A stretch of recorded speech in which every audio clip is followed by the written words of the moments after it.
بسم اللہ الرحمن الرحیم۔ اور میں نے عرض کیا تھا کل کہ آپ نے فرمایا کہ اللہ نے نماز کو اس لیے بنایا ہے تنزیہاً عن الکبر کہ یہ تکبر سے بچاتی، اور روزے کو اس لیے بنایا کہ یہ اخلاص عطا کرتا، اور جعل الزکات، زکات کو کیوں بنایا؟ خمس و زکات اللہ نے رکھی ہیں، تو یہ زکات و خمس کو کیوں رکھا؟ تو بی بی فرماتی ہیں کہ للنمو والتزکیہ، مال کو پاک کرنے کے لیے، اور اس میں نمو یعنی برکت دینے کے لیے، بڑھوتی، یعنی اب یہ کافر نہیں سمجھ سکتا۔ میں البتہ ایک حدیث پچھلے دنوں دیکھ رہا تھا، اس میں تھا کہ آخری زمانے کے لوگ بھی نہیں سمجھیں گے، ایمان لے آئیں گے لیکن اس بات کو نہیں سمجھیں گے۔ بھئی میرے پاس مثال کے طور پہ 100 تھے، میں نے 20 دے دیے تو 80 رہ کے کم ہو گئے نا۔ لیکن اللہ فرما رہا ہے، یعنی جناب سیدہ کے جو جملے یہاں پہ کہ للنمو، اللہ نے زکوٰۃ کو رکھا ہے نمو کے لیے، یعنی انسان کا 100 میں پورا نہ پڑتا، 80 میں پورا پڑ جائے گا۔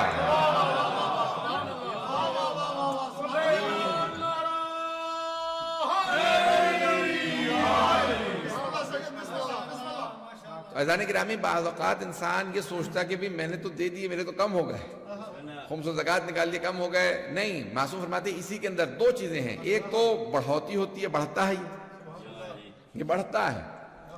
بھئی جو بھی اللہ کا، اس کے رسول کا، اہل بیت کا، سادات کا حق نکالتا رہے گا، اللہ اس کے رزق میں برکت دیتا رہے گا۔ اور عزیزان گرامی، بعض اوقات وہی پیسہ صحیح جگہ لگے گا، غلط جگہ خرچ نہیں ہو جائے گا۔ پتہ نہیں لوگ ہیں یا نہیں، میں اس کی باریکیوں میں نہیں جانا چاہ رہا ہوں۔ بعض اوقات انسان کہتا ہے میں یہاں خرچ کرنا بھی نہیں چاہتا تھا، وہاں خرچ ہو گیا، اور جہاں خرچ کرنا چاہتا تھا وہاں نہیں ہوا۔ عزیزان گرامی، آپ نے خمس بچا لیا لیکن اتنے ہی پیسے کہیں اور نکل جائیں گے، نہیں ہے مجمع؟ بھئی آپ نے کہا کہ چلیں اس سال مجلس نہیں کراتا، یہ پیسے بچا لوں گا، وہ پیسے کہیں اور خرچ ہو جائیں گے، پتہ نہیں لوگ ہیں یا نہیں؟ یہ خرچ پھر بھی ہو جائیں گے، لیکن اگر آپ اچھی جگہ خرچ کر دیں گے تو ثواب بھی ملے گا، برکت بھی ہوگی۔ عزیزان گرامی، اب یہ 1-2 چیزیں ہیں اس میں، ایک تو ہے نمو، وہ بڑھ جاتا ہے، دوسرا للتزکیہ، بی بی فرما رہی ہیں کہ یہ جو آپ مالیات نکالتے ہیں، خمس و زکات نکالتے ہیں، خیرات نکالتے ہیں، اس سے پیسہ پاک ہو جاتا ہے۔ تزکیہ یعنی جس طرح سے انسان کا نفس کو پاک کرنا ہوتا ہے، جسم کو پاک کرنا ہوتا ہے، ویسے ہی مال کو بھی پاک کیا جاتا ہے۔ اب 2-4 جملے کہوں گا سخت ترین، اور جس کو ہضم نہ ہو تو میرا قصور نہیں ہے۔ یہاں تک فقہا کا فتویٰ ہے کہ اگر آپ نے خمس نہیں نکالا اور جن پیسوں سے آپ نے لباس خرید لیا، تو اب آپ کے کیونکہ پیسے پاک نہیں تھے، لباس غصبی ہے، ایسے لباس میں نماز نہیں ہوتی، امام کا حق مار رکھا ہے۔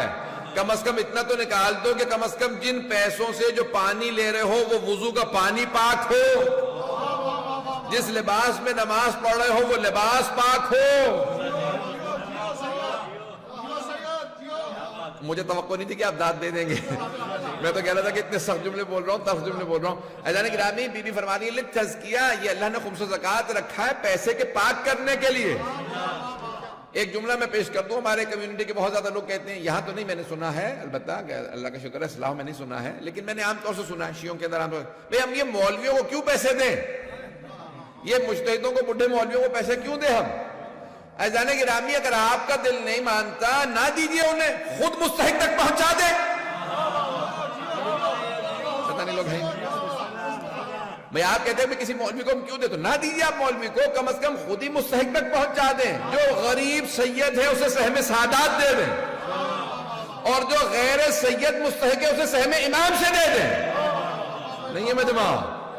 بھئی سہم امام، بھئی امام علیہ السلام اپنے اوپر نہیں خرچ کرتے، یہ جو کمیونٹی کے غیر سادات لوگ ہیں، امام سہم امام سے اسی کو دیں گے، پتہ نہیں لوگ ہیں یا نہیں؟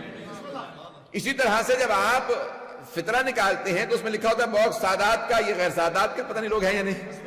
تو سیدوں کا فطرہ کبھی سیدوں کو دے دی جائے گا، غیر سادات کا غیر سادات کو دے دی جائے گا، اور سید کا فطرہ غیر سید کو بھی دیا سکتا ہے۔ عزیزان گرامی، وہاں دونوں کو لگ سکتا ہے۔ اسی طرح سے خمس بھی ایسے ہی معاملات ہیں، آپ اگر نہیں دینا چاہتے، کسی عالم کو دل نہیں مانتا، تو خود ہی مستحق کو دے دے۔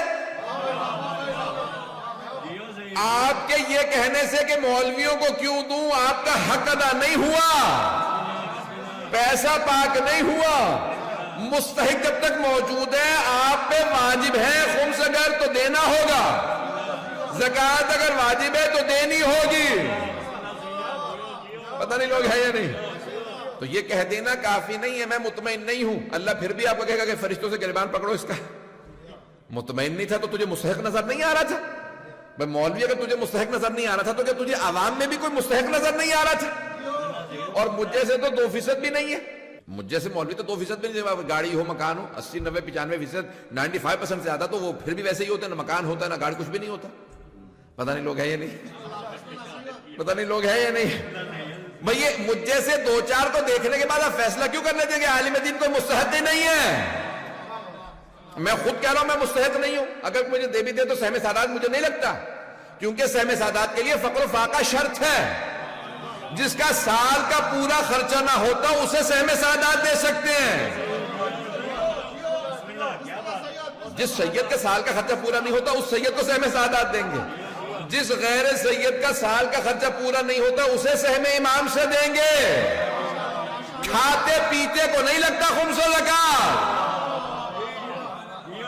بات پہنچ رہی ہے نہیں پہنچ رہی ہے؟ تو یہ کہنا کافی نہیں ہے بھئی مولویوں کو کیوں دیں، مولویوں کو نہ تو مستحق کو خود دے دو۔ بینی و بین اللہ، میرے اور خدا کے درمیان میں، میرے اور امام کے درمیان معاملہ ہے۔ جب آپ کسی بھی پاس جا رہے ہیں شخص کے، آپ کہیں کہ بھئی کیا امام راضی ہیں اسے دوں یا نہیں؟ آپ کا دل مطمئن ہے تو دے دیجئے۔ کیا اگر امام علیہ السلام راضی ہیں اسے دینے پہ یا نہیں راضی ہیں؟ اگر آپ کا دل کہتا ہے امام راضی ہیں تو امام راضی ہے۔ پتہ نہیں لوگ ہیں یا نہیں ہے؟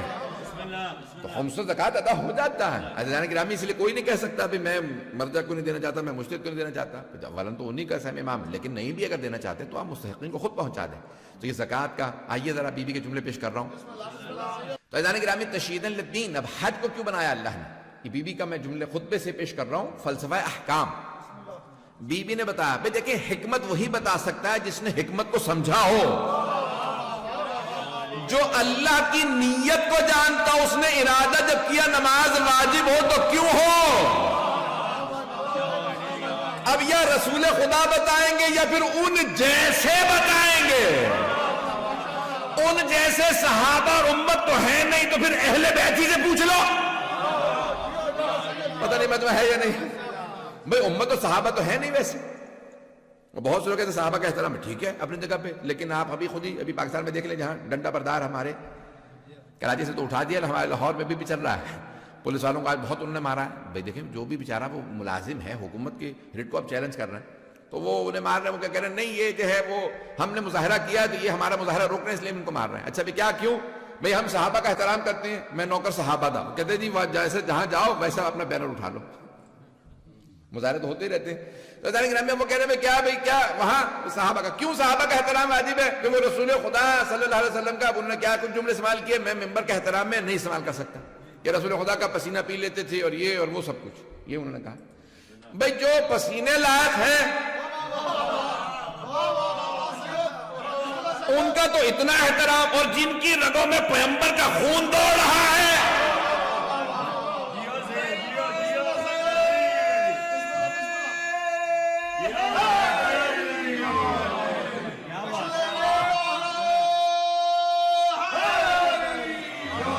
توجہ جانے کی تو وہ جو رسول خدا کی آل ہے، وہ جو رسول خدا کا خون ہے، وہ جو آغوش میں کھیلے ہیں، وہ جو کاندھوں پہ چڑھے ہیں، پتہ نہیں لوگ ہیں یا نہیں؟ عزیزان گرامی، بھی کسی نے وہ کلپ بھیج رکھا تھا کہ یہ ایک صاحب نماز پڑھ رہے ہیں، بزرگ تھے، تو کہیں بچہ بار بار جو ہے وہ اس پہ سوار ہو جائے، تو انہوں نے نماز توڑی اور 2 ٹکا کے اس کو، اور پھر بیٹے کو کہا ذرا بلاؤ، بہو سے کہا ذرا بیٹے کو بلاؤ، اس کو پھر مارا۔ بھئی اپنے بچے کو سنبھال کے نہیں رکھ سکتا، بار بار میں نماز پڑھ رہا ہوں پہ سوار ہو جاتا ہے، پتہ نہیں لوگ ہے یا نہیں؟ اب میں عربی سمجھ لیتا ہوں، میں نے اپنے انداز سے ترجمہ کیا عربی سے۔ تو بزرگ تھے، بوڑھے تھے، انہوں نے کہا بچہ پوتا ہے ٹھیک، جو بھی ہو، ایک آدھ مرتبہ ہو گیا، بہت ہو گیا، توجہ ہو، آپ کا پوتا پشت پہ سوار ہو جائے، نواسا پشت پہ سوار ہو جائے تو 2 لگاؤ، اور سارے صحابہ پیغمبر کے پیچھے نماز پڑھ رہا ہے، پیغمبر پیغمبر سجدے میں جائیں تو حسین پشت پہ سوار.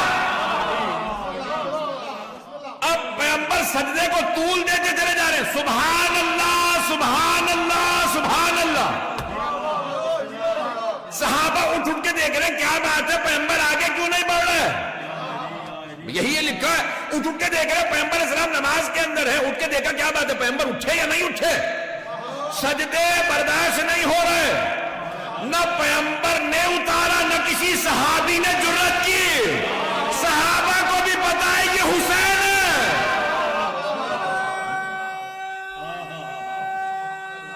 کیا بات ہے, بسم اللہ.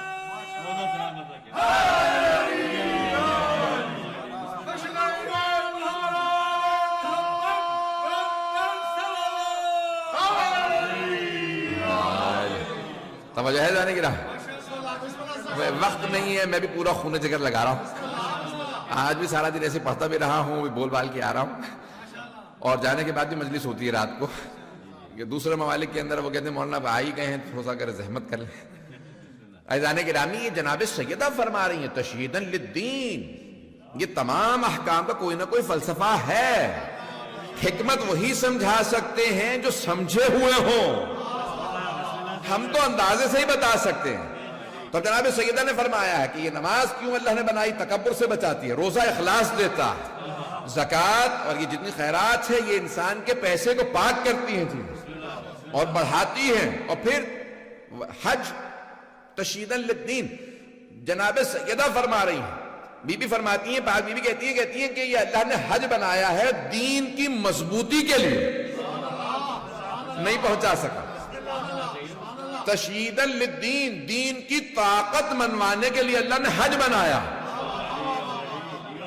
بھئی آپ سوچے تو صحیح, بی بی فرما رہی ہیں. بی بی یہ آپ کیا فرما رہی ہیں کہ اللہ نے اپنے دین کی طاقت منوانے کے لیے حج بھیجا. دین کی طاقت کیسے؟ سب حرام باندھے حج پہ جا رہے ہیں. 2-3 ملین پیپل, یعنی 20-30 لاکھ آدمی کہاں جا رہے ہیں حج پہ. ساری دنیا دیکھے گی, تصویریں جائیں گی. جب تصویریں نہیں تھی تو لوگ سنتے تھے ارے دمشق سے لے کے مدینے تک پورا راستہ بھرا ہوا تھا. یہ لکھا ہے نا, بڑے بڑے سیاحوں نے لکھا ہے. ابن بطوطہ نے لکھا کہ جب میں گیا تو میں نے دیکھا کہ دمشق سے لے کے مدینے تک صفیں کھینچی ہوئی ہیں. ایک اتنی لمبی ہے, دمشق سے کہاں مدینہ, پتہ نہیں لوگ ہیں یا نہیں, کہاں مکہ کا اتنی بڑی بڑی صفیں ہیں. کا کیا طاقت کا مظاہرہ ہو رہا ہے. دین کی طاقت منوانے کے لیے اللہ نے حج کو بھیجا. جب تصویریں چھپتی ہیں لوگ کہتے ہیں اتنے لوگ ہر سال آ جاتے ہیں. مسلمانوں کی طاقت کا اندازہ ہوتا ہے حج سے.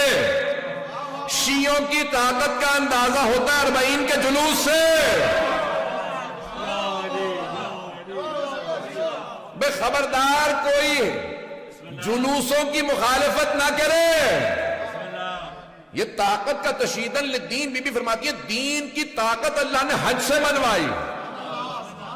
دین کی طاقت اللہ نے حج سے منوائی. حج جانے کے لیے لاک ڈاؤن کا مجھے پتا نہیں ہے, لیکن لاک ڈاؤن سے پہلے 2-3 ملین سے زیادہ حج پہ نہیں لوگ ہوئے. 2.7 ملین سے زیادہ لوگ نہیں ہوئے حج پہ.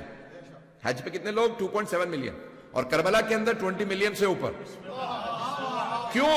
اللہ کا وعدہ, جتنی بڑی قربانی اتنا بڑا صلہ. جزا اللہ دیتا ہے, ہم نہیں دے سکتے. حج ہے یاد جناب ابراہیم و جناب اسماعیل و جناب حاجرہ علیہ السلام. ایسا ہے یا نہیں ہے؟ جناب ابراہیم علیہ السلام کی یاد کا, جناب اسماعیل و جناب حاجرہ علیہ السلام کی یاد کا نام ہے حج. انہوں نے کعبہ بنایا. ایک بی بی صفا مروہ کے درمیان چلی, پتہ نہیں لوگ ہیں یا نہیں. ایک باپ نے بیٹے کے گلے پہ چھری رکھی. نہیں ہے مجمع. بھئی انہی ساری یادوں کا نام حج ہے. ان پاک ہستیوں کی, معصوم ہستیوں کی یاد کا نام حج. لیکن وہاں ایک باپ نے چھری رکھی تھی, اللہ نے بیٹے کو بچا لیا, کربلا میں ذبح ہو گئے. اس لیے حج میں 20 لاکھ, کربلا میں 2 کروڑ. نہیں ہے مجمع. یہ اللہ کا وعدہ ہے, جتنی بڑی قربانی ہوگی اتنی بڑی جزا دوں گا. جتنی بڑی قربانی مکے میں ہوئی تھی اتنے حاجی وہاں ہیں. جتنی بڑی قربانی کربلا میں ہوئی وہاں رسالت کے دوش پہ سوار ہونے والا مارا گیا ہے.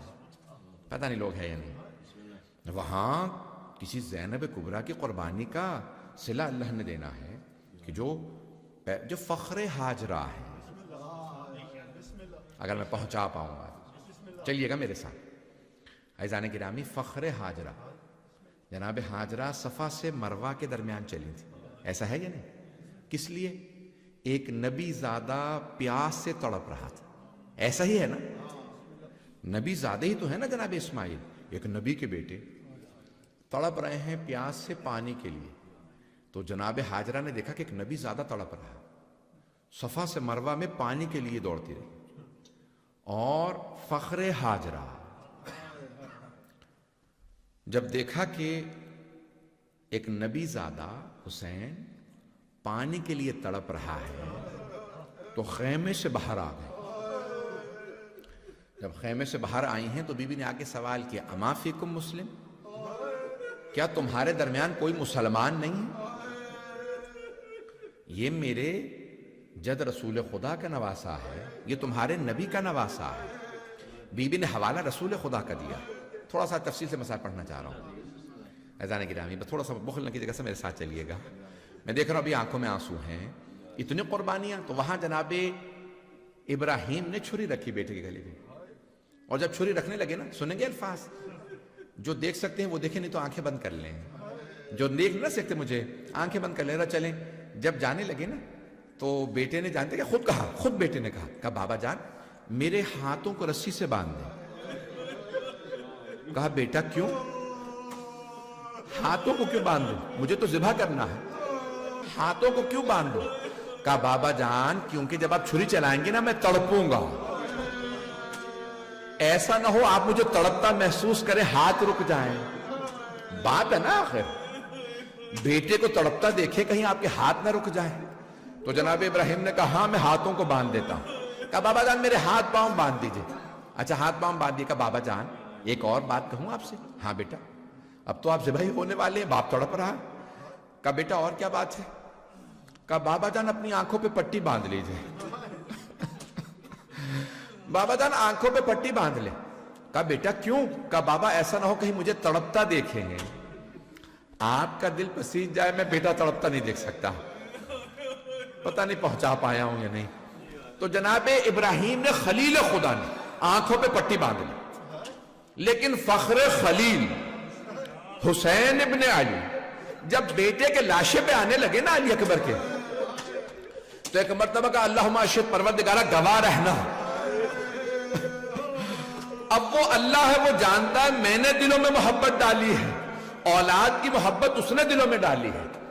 تو اس نے کہا کہ دیکھو ابراہیم کے بھی دل میں نے اولاد کی محبت ڈالی تھی، اور حسین کے دل میں علی اکبر کی محبت بھی میں نے ڈالی ہے. تو اب کیا کیا اللہ نے؟ کہا حسین آپ پٹی باندھے نہ باندھے میں کچھ دیر کے لیے آنکھوں سے نور چھین لوں گا. کیوں؟ کیونکہ میں جانتا ہوں جوان بیٹے بوڑھے باپ کا معاملہ ہے، یہ بوڑھا باپ کیسے برچھی نکالے گا.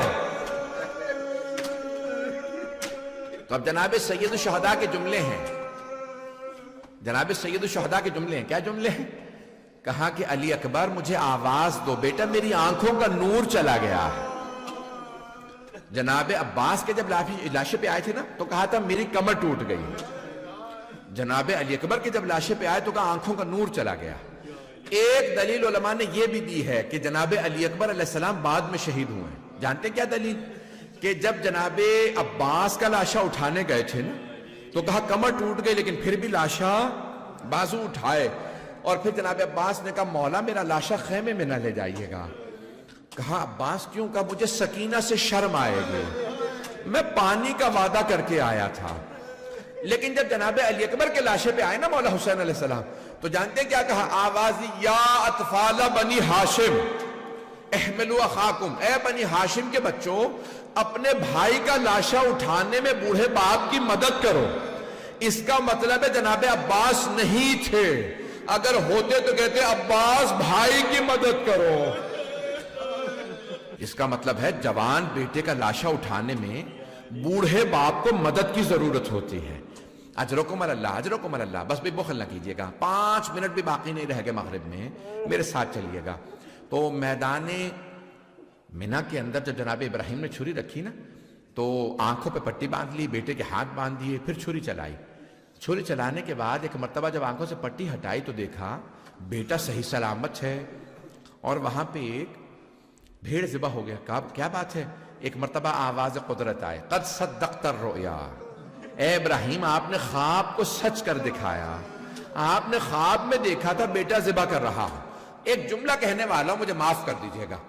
یہاں پہ سب کے سب جن کے بھی گھر میں اولاد ہے نا، ایک مرتبہ میرے ساتھ چلیں. اب گھر آئے جناب اسماعیل. جب گھر آئے نا تو جناب ہاجرہ نے ایک مرتبہ جناب اسماعیل کا کرتا دیکھا، گلے پہ چھری کا نشان تھا. سوال کیا کہ بیٹا یہ نشان کیسا ہے؟ کہ اماں کچھ بھی نہیں ہے، بابا نے چھری رکھی تھی، چلائی نہیں تھی. جناب ہاجرہ 3 دن بیمار رہی. اگر چھری چل جاتی تو کیا ہوتا؟ ماں سے برداشت نہیں ہوا. ہائے میرا اسماعیل، اگر چھری چل جاتی. میں کہوں گا اے جناب ہاجرہ، ہاتھ باندھ کے کہوں گا ذرا کربلا آ کے دیکھے. ایک لیلا دیکھ رہی ہے، چھری چل گئی. اجرکم اللہ، اجرکم اللہ. چھری چل گئی. میں ایک جملے پیش کروں، بہت بزرگ عالم دین، ان کی بھی چلیں سال ثواب کے لیے، مرحوم ہو گئے. سید حسن شاہ صاحب کا جملہ پیش کر رہا ہوں، 2 منٹ کی زحمت دوں گا. مرحوم فرماتے تھے کہ ایک مرتبہ جناب سید الشہداء لاشا لے آئے. جب لاشا لائے نا جناب اکبر علیہ السلام کا، تو سب سے پہلے جناب زینب کبریٰ آئیں. ساری بیویاں آ گئیں. اب جناب سید الشہداء نے پوچھا جناب فضہ سے کہ فضہ، اکبر کی ماں لیلا کیوں نہیں آئی؟ جاؤ جا کے لیلا کو بلا لاؤ. تو مرحوم فرماتے تھے ایک مرتبہ جناب فضہ اس خیمے میں آئیں جہاں جناب لیلا تھی. جناب فضہ فرماتی ہے میں نے دیکھا لیلا کبھی خیمے کے اس طرف گرتی ہے، کبھی اس طرف گرتی ہے. میں نے پوچھا لیلا کیا بات ہے، لاشے پہ کیوں نہیں آتی؟ تو جناب لیلا نے فرمایا اما فضہ، مجھے خیمے کا پردہ نظر نہیں آ رہا، میری آنکھوں کا نور چلا گیا، میرا اکبر مارا گیا. میرا ہاتھ پکڑے مجھے علی اکبر کے لاشے پہ لے جائیں. مجھے بس بھئی بڑا سخت ہے نا. جب جناب علی اکبر علیہ السلام آئے تھے نا جناب لیلا سے اجازت لینے کے لیے، جناب لیلا نے منع نہیں کیا تھا کہ اجازت نہیں. جانتے کیا کہا تھا؟ بس ایک جملہ کہا تھا، علی اکبر آپ میرے بڑھاپے کا سہارا ہیں، علی اکبر میں آپ کے بغیر جی نہیں سکوں گی. جناب علی اکبر سمجھ گئے کہ ماں اجازت نہیں دے، راضی نہیں. تو بس ایک جملہ کہا کہ اماں میں اب آپ سے اجازت نہیں مانگوں گا، لیکن اماں بس میں ایک بات کہنا چاہوں گا. اماں اگر روز قیامت میری دادی زہرا نے آپ سے پوچھ لیا لیلا میرا حسین تو مارا گیا تھا، تو نے اپنے علی اکبر کو روک لیا تھا، اماں آپ کیا جواب دیجئے گا میری دادی کو؟ تو جناب لیلا نے فرمایا علی اکبر میں سمجھ گئی آپ کے بابا کا مقام زیادہ ہے. اجرکم اللہ. پروردگارا، بانی مجلس، شرکت کنندگان، جہاں جہاں پہ سننے والے ہیں سب کی توفیقات میں اضافہ فرما، سب کی پریشانیاں دور فرما، صاحب الزمان کے ظہور میں تعجیل فرما، دشمنان اہل بیت کو نیست و نابود فرما. پروردگارا حاضرین کی سب کی دعائیں مستجاب فرما، بے اولادوں کو اولاد عنایت فرما، اولاد والوں کی اولاد کو نیک و صالح بنا. پروردگارا سب کے بانی مجلس کے خصوصاً رزق کے روزگار میں برکت عنایت فرما. ایک آخری جملہ کہوں گا، آخری منٹ ہے، اس کے بعد اذان ہو جائے گی. جب شام پہنچے نا اسیران کربلا، بیویاں جب شام حلب پہنچی، حلب ابھی بھی عیسائی بہت زیادہ ہیں، تو ایک عیسائی بوڑھی خاتون آئی، جناب اکبر کے چہرے کو دیکھنے لگی، نیزے پہ سر بلند تھا. اب کون سمجھائے جناب لیلا کو بیٹے کو نظر نہیں لگے گی. اب بیٹا شہید ہو گیا ہے، تو پوچھا کیا بات ہے، کیوں دیکھ رہی ہو اس سر کو؟ تو اس بوڑھی خاتون نے کہا بیوی کوئی بات نہیں، میں تو اپنے خدا سے دعا مانگ رہی تھی کہ اس جوان کے مرنے سے پہلے اس کی ماں مر گئی ہو، ماں نے یہ سر نہ دیکھا ہو. پروردگارا تجھے واسطہ جناب اکبر کی جوانی کا ہمیں امام زمانہ کا ظہور دیکھنا نصیب فرما، ہمیں ہمارے امام کی مولا کی آوان و انصار میں شمار فرما، ہمارے مقامات مقدسہ کی حفاظت فرما، اس امام بارگاہ کو ترقی عنایت فرما، خدمت کرنے والوں کی توفیقات میں اضافہ فرما۔ ربنا تقبل منا انك انت السميع العليم بحق محمد وآلہ الطیبین الطاہرین المعصومین